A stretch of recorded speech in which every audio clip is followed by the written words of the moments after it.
ഈ വർഷത്തെ ഭാരത് സേവക് സമാജ് BSSന്റെ പുരസ്കാരം സോമൻ മാഹിക്ക് ലഭിച്ചതായി ഭാരവാഹികൾ വാർത്താസമ്മേളനത്തിൽ അറിയിച്ചു.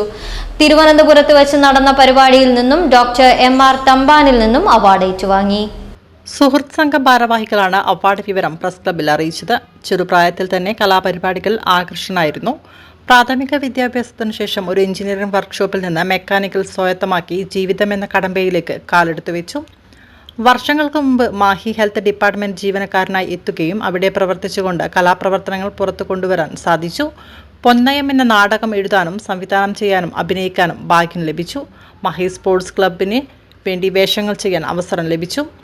4 സമാഹാരങ്ങൾ പ്രകാശനം ചെയ്യുകയും 3 നാടകങ്ങളും കൊച്ചു കഥാപ്രസംഗവും ഒരു നോവലിറ്റും പൂർത്തീകരിക്കാനുള്ള ഒരുക്കത്തിലാണ് സോമൻ മാഹി. തലശ്ശേരി സുനീർ, മോഡി രാജേഷ്, അനീഷ് ബാബു മടപ്പള്ളി എന്നിവർ സംവിധാനം ചെയ്ത ആൽബങ്ങളിലും സ്വന്തമായി ദൃശ്യാവിഷ്കാരം നടത്തിയ ആൽബത്തിലും അഭിനയിച്ചിട്ടുണ്ട്. കൂടാതെ ചോമ്പാല BB മോഹൻദാസ് സംവിധാനം ചെയ്ത് സ്വർണം ഒരു കടക്കെണി, ഓരങ്ങളിൽ ചിലർ, മുത്താരംപൊയിൽ ഒരു ചോദ്യചിഹ്നം, മരണം വിലക്ക് വാങ്ങുന്നവർ, നീ ആരാകുന്നു, കള്ളൻ, നാരങ്ങാപ്പനി തുടങ്ങിയ ഷോർട്ട് ഫിലിമിൽ അഭിനയിക്കുകയും ചെയ്തിട്ടുണ്ട്. സംവിധാനം ചെയ്ത നഗരം എന്ന സിനിമയിലും അഭിനയിച്ചിട്ടുണ്ട്. മാരിവിൽ പുരസ്കാരം, സഞ്ജയൻ പുരസ്കാരം, കണ്ണൂർ നർമ്മവേദിയുടെ പുരസ്കാരം, ചാക്യാർ വിനോദം മാസിക പുരസ്കാരം തുടങ്ങി നിരവധി പുരസ്കാരങ്ങളും ആദരവും ഏറ്റുവാങ്ങിയിട്ടുണ്ട്. മാതൃഭൂമിയുടെ നർമ്മഭൂമി, വീക്ഷണം, വരാന്തപത്രം, പടയണി, തിരുവനന്തപുരത്ത് വരുന്ന ചിത്രഗിരി, കണ്ണൂരിൽ നിന്ന് വരുന്ന വാർത്താ സ്വാതന്ത്ര്യം, മാഗന്ധം, സർഗരേഖ, മാഹിയിൽ നിന്ന് വരുന്ന ഭാരതദേശം, സ്ഥിരം എഴുത്തുകാരൻ തുടങ്ങി അനവധി ആനുകാലികങ്ങളിൽ തൂലിക ചലിപ്പിച്ചിട്ടുണ്ട്.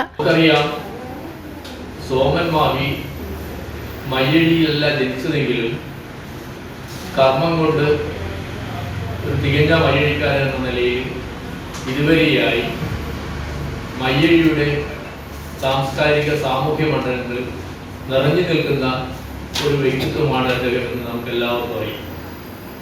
സംഘാടക സമിതി മേഖലകളിലും സാഹിത്യ മേഖലകളിലും മറ്റ് സർവീസ് സംഘടനാ രംഗത്തുമൊക്കെ നിറഞ്ഞു നിന്ന ഒരു വ്യക്തിയായിരുന്നു ശ്രീ സോമൻ മാഹി.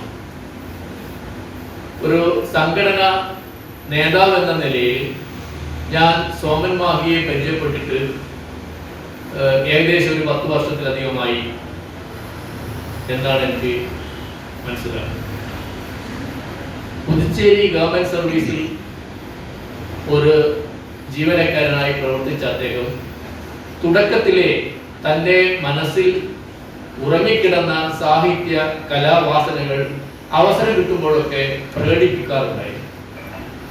സർവീസ് കാലഘട്ടത്തിലും അതിനുശേഷവും എനിക്ക് തോന്നുന്നത് സർവീസിൽ നിന്ന് പിരിഞ്ഞതിന് ശേഷം അദ്ദേഹം മുഴുവൻ സമയവും കലാ സാംസ്കാരിക രംഗങ്ങളിൽ നിറഞ്ഞു നിൽക്കുന്ന ഒരു വ്യക്തിത്വം ആയിരുന്നു എന്നതാണ്. അദ്ദേഹത്തിൻ്റെ ജീവിത ബന്ധാവിൽ അദ്ദേഹം നേടിയെടുത്തതും ചെയ്തു വന്നതുമായ കലാ സാംസ്കാരിക പ്രവർത്തനങ്ങളുടെ ഭാഗമായി ആണ് അദ്ദേഹത്തിന് ഈ അവാർഡ് കിട്ടിയത് എന്നതാണ് വസ്തുത. കഴിഞ്ഞ ദിവസം തിരുവനന്തപുരത്ത് പോയി അത് സ്വീകരിച്ച് അദ്ദേഹം ഇവിടെ എത്തിച്ചേരുകയാണ്. മറ്റു ആദരവും ഈ സന്ദർഭത്തിൽ അദ്ദേഹത്തിന് സമർപ്പിക്കാനായിട്ടാണ് പത്രക്കാരുടെ ഒരു സഹായ സഹകരണങ്ങൾ അഭ്യർത്ഥിച്ചുകൊണ്ടാണ് ഈ പത്രസമ്മേളനം നാം ഇവിടെ വാർത്താ സമ്മേളനത്തിൽ MA കൃഷ്ണൻ, സോമൻ ആനന്ദ്, രതി രവി, സോമൻ മാഹി എന്നിവർ സംബന്ധിച്ചു.